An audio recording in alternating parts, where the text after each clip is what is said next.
First player, 3 games, he lost all of them. Yep, Sora. We just never see this guy ever. Always being a part of the team. I guess he just never really found any success in practice. It's kind of a shame to be a player like that and just never get play time. Yeah, I feel like he's definitely got the skill, the potential. Just not sure what the reason is why they don't really field him all that much. Well, Trap is 7-6. He hasn't played as much as some of these other Gen Era players, but he saw a lot more time at the end of Pro League. Now, 7-6, a positive record. We'll take a look at these two players' PvP records in a moment. Obviously not going to be a lot of data from this season for Sora, but last season he won some impressive PvPs and played well in other tournaments like the Kespa Cup, for example. And I really like Sora's PvP, and I think the way he prepares for a best of one like this is really solid. That's why I give him a slight edge here. Well, 0-2 against Protoss. He's played 2 of those games here in this season of Pro League 2015. Trap here 2-2. Wow, that last recent 10 games, 1-9 for Sora. Well, this is why we don't see him in Pro League unless he has to come out and build for his team. 2-1 in favor of Trap as well. Trap looks insanely nervous as well going into this one, much more so than Sora, I have to say. Well, let's see how this one's going to go down. It's going to be game number 4 here on Cactus Valley.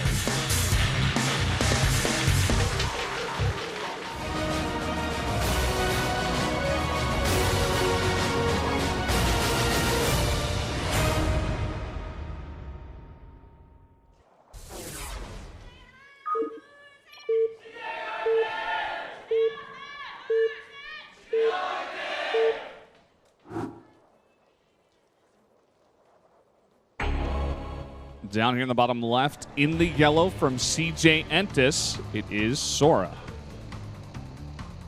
The underdog for sure. Up to the top right, it cross spawns for Gen Era Green Wings. It is Trap. I'm a bit nervous.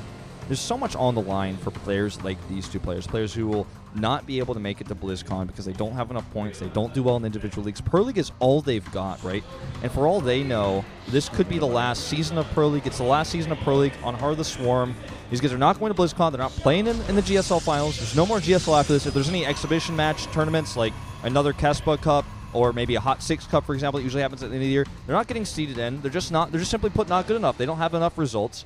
So this is so important for them. This is their last chance. This might be the last chance for Sora to play on a big stage, maybe even in his career. We don't know what's going to happen to Starcraft 2 next year. We don't know what's going on with Legacy of the Void. So this is a very stressful moment for these two. They want to prove themselves in this mirror matchup. They've been preparing since Friday, since they knew they were going to play against each other. And again, a huge sigh from Trap there in the camera shot.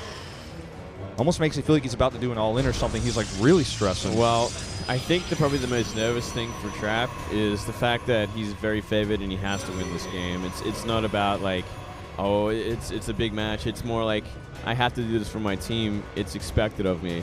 Also, remember the last game he played was against Flash again, where he tried to go for the in-base gateway kind of. We thought it was going to be a 2-gate, but the probe got scouted by a building supply depot on the ramp. So it was kind of an embarrassing game for Trap to take, and maybe, he doesn't feel so good after that one. Now, Sora's build, not to kind of like sort of change topics, but he's going into an insanely quick warp gate rush. He's also fully walled off his ramp, so there's not going to be much way to find out what's going on. When you wall off your ramp tight like this and go for a 10-gate and send a probe out this early, it's almost like he's just going to 3-gate warp gate. He might even 4-gate here. Look at the difference in build times for these cyber cores. He is rushing this out. He's going to try to find that base ASAP, and it's just simply going to be a timing attack with warp gates. I mean, that's exactly what we're going to see here. There's no question about it. There's no doubt about it. And it's really interesting to do on this map as well, because he went for a double scout at the same time. So he's like, I need to know where he is. It's going to take a long time for him to scout me on this gigantic 4-player map, so I can get this out extremely fast before my opponent really knows what's going on. This is actually going to be like Korean 4-gate level. He's going to drop multiple pylons probably into the main, I would say. Well, look at this. He's about to scout it out with his probe. Yeah. He sees the block at the front. He knows something is going on here. This is kind of a very quick cyber core and a very, very quick stalker. Insta make on that mothership core, by the way. He's chrono boosting that out. He knows he's going to need that energy Way out too here. late, though. Way too late. Let's see how many gateways he adds. I think he's just going to add 2 gates in just a second here. He's got 1 probe hidden behind the natural. This probe's going to leave, so it looks like there's nothing going on. Oh, that's so cute. 2 gateways in the main, and he's got a great build-over opportunity here. The Stalker's coming over to try to push this Mothership core away. Every single hit point he can take away is a huge win here for Sora. Well, one Stalker's out on the map here for Sora, going to pull these units out of position, and here comes the probe He's going straight to the into main. the main. Wow, this is going to do so much. This is such a great idea from Sora. So well planned. Oh, is he going to try block him out? I think he might. Looks like it. He's going to set it up here. One more pylon. There it is. There it is. And Wow. that Stalker is trapped now, and he can just warp in on the other side. He can also cancel this 3rd pylon in order to gain access himself. The probes are actually going to help win him this fight in this 1v1 Stalker fight. There he goes. Now the second Stalker arrives, and that he Mothership cancels. core is vulnerable. Warp gate research is done, and now he can just walk into the main with that cancel.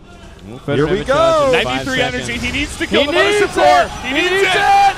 And he's One gonna more take hit. it There down. it There it goes. Sora warping another Stalker. Good probes around here, though. Can he squeeze out? I He's don't trying think so. for it. He's trying to go for the surround, but there are 4 Starkers out here. One by one, the probes go down, and there's absolutely nothing left over for Trap. He's losing way too much mining time.